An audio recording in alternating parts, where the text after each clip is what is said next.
Hello, my darling, wonderful people. You're welcome back to the news. It's happening. Yes, so it's really happening.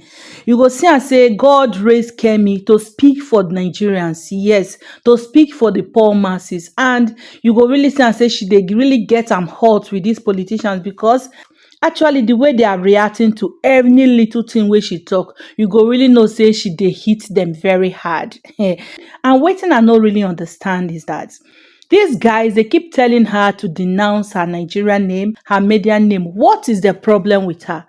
This is a lady where we say Nigeria don't happen to. You know, say when Nigeria happen to you, you come out successfully. Only you go want to say you don't get anything to do with this country. That is really true.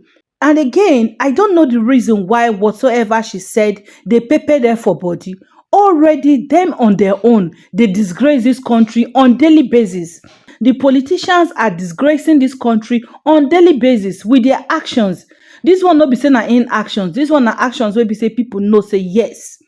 That is what they are doing. Okay, let's take for instance what just happened few days ago with Yahaya Bello and Justice Nwite. Is that not a national disgrace?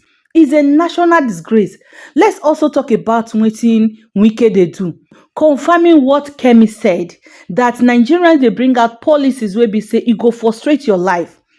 Wike on his own, they busy, they raise future Kemis tomorrow because that is what he's actually doing. It dey in the name said that they make policies. They want beautify Abuja. It they render people homeless. Imagine those people when they render homeless. They try to gather up the pieces of their life, leave this country, Nigeria. What will they tell people about this country? They will never say anything good about this country. Wike on his own part right now is raising more people that tomorrow may likely become Kemi.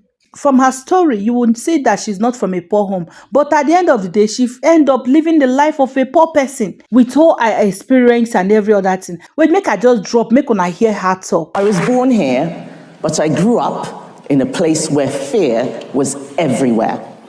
You cannot understand it unless you've lived it. Triple checking that all the doors and windows are locked, waking up in the night at every sound, listening as you hear your neighbors scream as they are being burgled and beaten, and wondering if your home will be next. When you've experienced that kind of fear, you're not worried about being attacked on Twitter.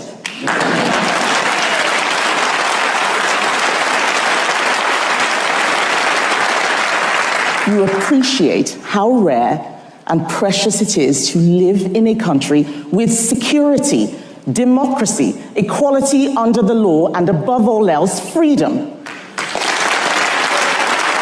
Free speech, free enterprise, free markets, conservative freedoms, conservative principles. I grew up in Lagos, Nigeria. Thank you, Roxy. Lagos was a place where almost everything seemed broken. I grew up under a military dictatorship, and I would never have believed that 40 years later, I would be standing here as the leader of the world's most successful political party in the history of Western democracy. I was lucky in my experiences. I was born to a relatively wealthy family and had a decent education. But I also know what it is like to be poor. I watched my family become poor as their wealth, income, and savings were inflated away by destructive government policies. But they didn't call it socialism, but it definitely was. Capital controls, no freedom of movement, government owning the means of production. And there was no freedom either. The government decided which school your child went to. It decided which businesses could or could not operate, all the way to arrests with no trial and state-sanctioned murder. So I know what freedom looks like. It's what I had in the UK. I know the values that can make citizens wealthier and happier, and how without them, they become engines of misery and despair.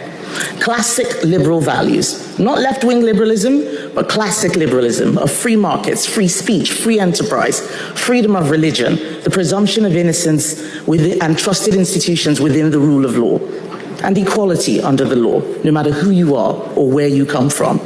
All of those things were missing when I was growing up as a child. So I know their value, and I know that in the West, we may be losing what made our countries great.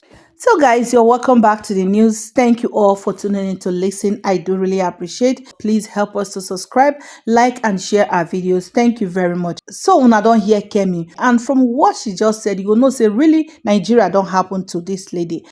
Now, ever since she has been making her statement, a lot of persons, most especially these politicians, they don't dey drop different reaction. Yes, so all this her talk, anything where she talk, you go see them, they must always respond. Let's look at what the former aviation minister, Femi Fani-Kayode, what he has to say. The former aviation minister, Femi Fani-Kayode, has asked the newly elected United Kingdom Conservative Party leader, Kemi Badenoch, to renounce her Nigeria lineage. Okay, Fani-Kayode, a frequent critic of Badenoch, took to his X account on Sunday morning, December 15th, and wrote, she should formally wipe her maiden name of Adejoke off the record as well, and publicly renounce and disavowed her father, mother, siblings, and Nigerian lineage and heritage.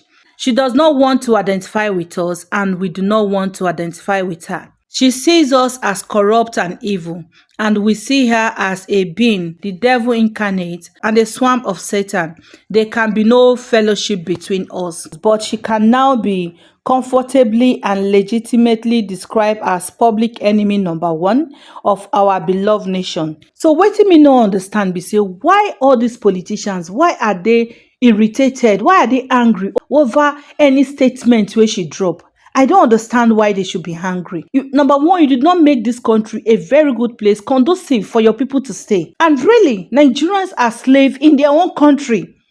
Let's tell ourselves the truth. This is the same country where people cannot speak freely. See what happened during bad governance protest. Is that one not disgrace enough? The way all these politicians, they loot money, EFCC go say you arrest them. At the end of the day, tomorrow you go see those people where they talk say they loot money. They waka free man, free like a bird. But if na Yahoo boys them or ordinary man, they go arrest them. That one no reach alone to disgrace this country. It's so painful. So they should leave Kemi alone. Let her be. She is telling her story. It's her story. It's not your story. It's not your story. That is just my take on this. Moreover, nothing una get to offer her.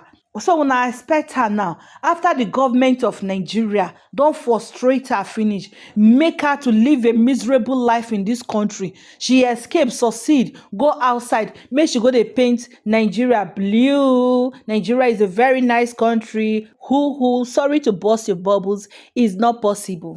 Nigeria don't do her. So she's telling her story. It's her story that she's telling. Someone na leave am alone. After all, the national disgrace wey una dey bring, una wey be politicians there, e no reach this one wey be say she dey talk at all. Una dey embezzle money. The thing we dey see am for news. At the end of the day, tomorrow everything go die yakata. That one no be national disgrace. Una dey vex say she dey degrade Nigeria.